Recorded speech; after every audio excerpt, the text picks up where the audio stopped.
And now, more Sports and Torts with David Spada and Elliott Harris. Let's get right to our next guest, a gentleman who not only played for the Philadelphia, then the San Francisco Warriors, he also coached the San Francisco, now the Golden State Warriors, Attles. How you doing, Mr. Attles? I'm doing well, gentlemen. How are you? Good.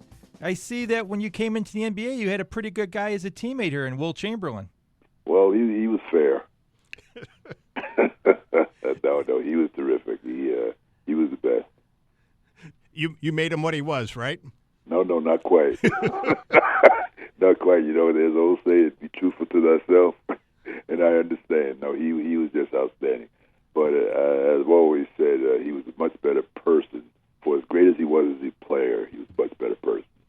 What do you mean he was a better person? Well, because he did so many things that he didn't want people to know about, charities and things like that. And I can name numerous things that he did, and he would tell people, I don't want you to, let people know I'm doing this because I'm doing it for you or for the group or whatever. And a lot of people, thought he, because he was such a good player, they thought that he didn't think that way, but he was just great. And I have nothing but great things to say about him.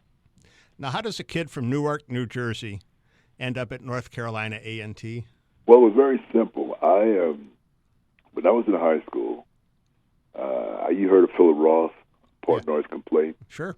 Okay, well, that was the high school I went to. And I, like a lot of young people, I didn't have time to study. My sister was an outstanding student.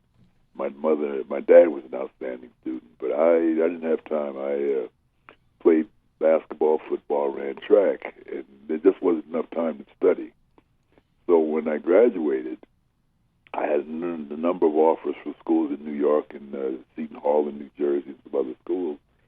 But they said in order for me to get into school, I had to go to prep school and kind of build up my resume. Well, my high school coach, who I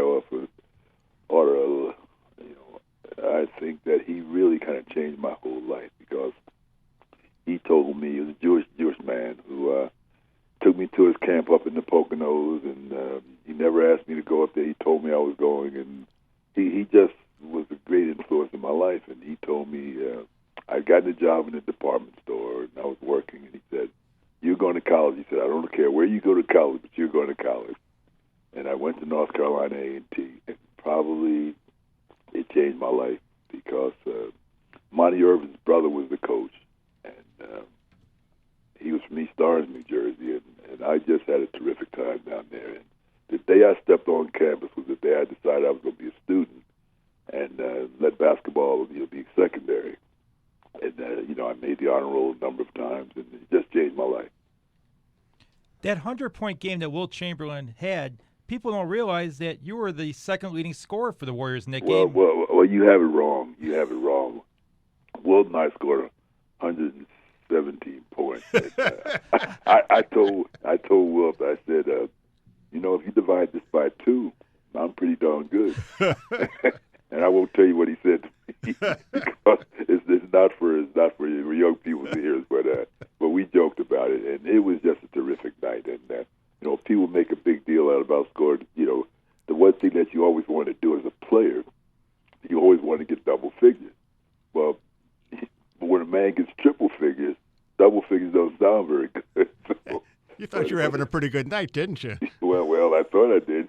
But no, it was a great night and one that should stand out, for the merits that it presented. How did that ball disappear? I've heard the story about that ball. No one knows who had that. Well, I was accused of having it, and Keith Olbermann for years thought I had the ball. And what happened was Will gave me a ball. They had a function out here in the Bay Area, and he came to the function. He brought a ball and he signed it for me, and he had it on a plaque in the whole 9 yards. And they said I had the ball, and Keith Olbermann for years thought I had the ball, and he accused me of having it. And I said, Keith, I don't have the ball. And he said, well, Will said he gave you the ball. Well, it turns out Will did give me a ball, but Walter Kennedy's name was on the ball. The commissioner's names were always on the ball. Well, Maurice Podloff was the commissioner, and Will got 100 points. So the ball I have has, it doesn't have Maurice Barlow's name on it. But anyway, to make a long story short, he gave me a ball that I was very happy with it. But the story goes that there was two balls, one that we were playing with and one that they had on the scorer's table in case the other one got wet. Well, the story goes the young man took one ball and ran home with it. And then we signed the ball and gave it to Eddie Gottlieb, and it was supposed to be sent to the Hall of Fame, but I don't know whatever happened to the ball. Now, you had an illustrious career. Well, that's debatable. Okay, well, we won't debate it today. No, I was very fortunate. And then you become a coach. What was that transition like? Well, the most important thing to me was the fact that, I thought I was going to be there for 1 week. And when I went to training camp, I only went for one, I did enough for 1 week because I was drafted by the Eastern League. And I had accepted a job teaching school in Newark. And so when I got an opportunity to become the coach, I turned it down 3 times. Mr. Muley, who I owe a great deal to, got very upset with me because I turned it down. And I told him, I said, well, I'll do it. We had 17 games left or something like that in the season. I said, I'll take it for the 17 games, and I'll go back to playing. And the reason I decided to become a coach was that with 17 games left to play, and our best player was injured, Nate Thurman was injured, we didn't have couldn't make any deals or anything like that. And those guys never, ever stopped playing. I think every coach needs a group like that really comes to play and gives the fans everything that they have. And so Mr. Muley convinced me to take it over for one year. Next year, we got lucky and made the playoffs, and the rest was history. A lot was made when Lovie Smith coached against Tony Dungy in the Super Bowl, having two African-American coaches coach against each other for the first time. But actually, you coached against Casey Jones when you won your championship.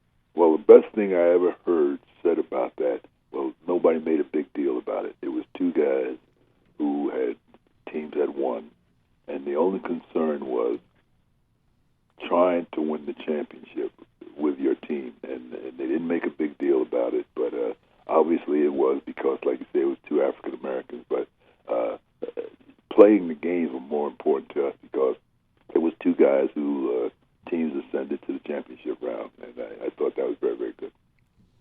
What was it like to coach Rick Barry? Terrific. Funny story about Rick.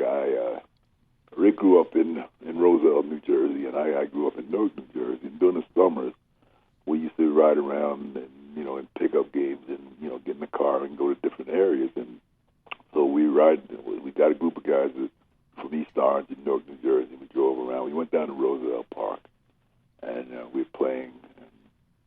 There's this tall, thin kid out there, and we were playing. He was pretty good, but we didn't think much of it. We were just playing 15 baskets or whatever. We were playing 20 baskets, whatever.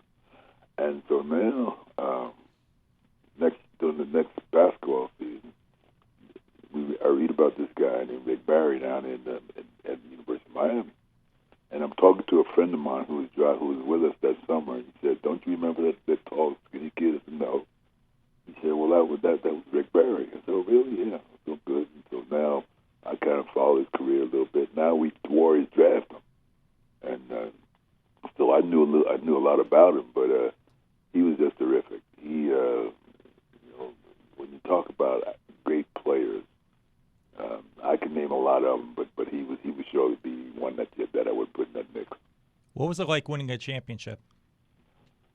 Well, it's something that you never quite understand until it happens to you. For instance, I had played in a couple of championships. When Wilt was here, we played the Celtics, and then we also played the 76ers one year when Rick and Nate were our two main players. But I'd never actually, on the NBA level, experienced winning that championship. I did it in college in a couple years, but never on the NBA level, obviously. And when I had an opportunity, and the thing that was so great about that championship was it was a group of players that nobody thought very much of. In fact, once we had the team assembled, the first game we played was in Los Angeles, and we got beat like I jokingly say we beat like stepchildren. And the next day we come home, and a writer writes in the newspaper, we should call the season off. Now we still had about 81 games left to play, and he said we should call it off because that's how bad we were. And the thing that I really, really appreciated was that team never believed anything negative about them that was said, or never believed anything positive that was said. Because once we start winning later in the year, the same writer wrote how good we were. And the players, we never bought into that. They bought into each other, and it was. I've always said every coach should experience one team like that really comes together and really has their eye on the target, so to speak. And I was very, very happy to be a part of that team. Was winning the '75 NBA title the best job of coaching you did? Well, I you know what?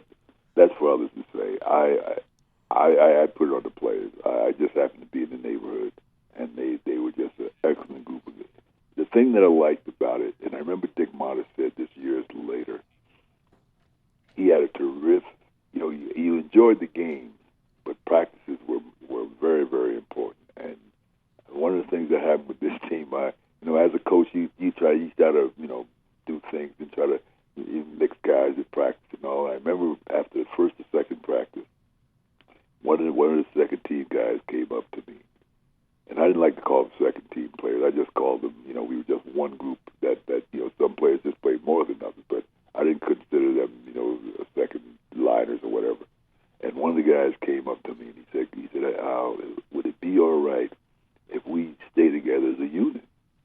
Well, that was a great thing for a coach, because when you mix them up, sometimes the guys who are on the first team, they don't quite, have to work as hard.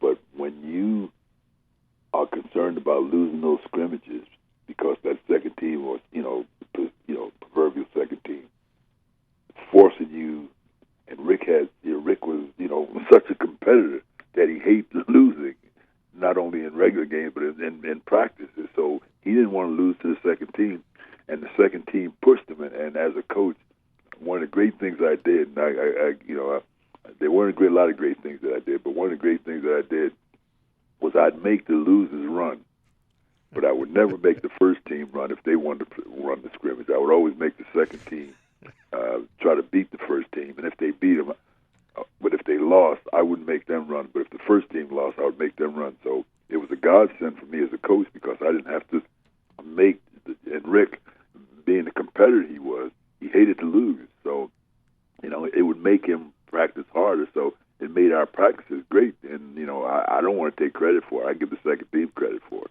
Thanks so much for your time. It was a pleasure talking to you. And I know how much of a competitor Rick Barry was, because he told me he wouldn't let his sons beat him. So he wouldn't let anybody beat him if he could help it. All right, gentlemen. Nice talking to you. Nice talking to Thank you. You take care of yourself. You too. That was Al Attles, former coach and player for the Warriors. And we want to thank all our guests today for listening, and thank our producer Dave Olson, and stay tuned again next week for another great show.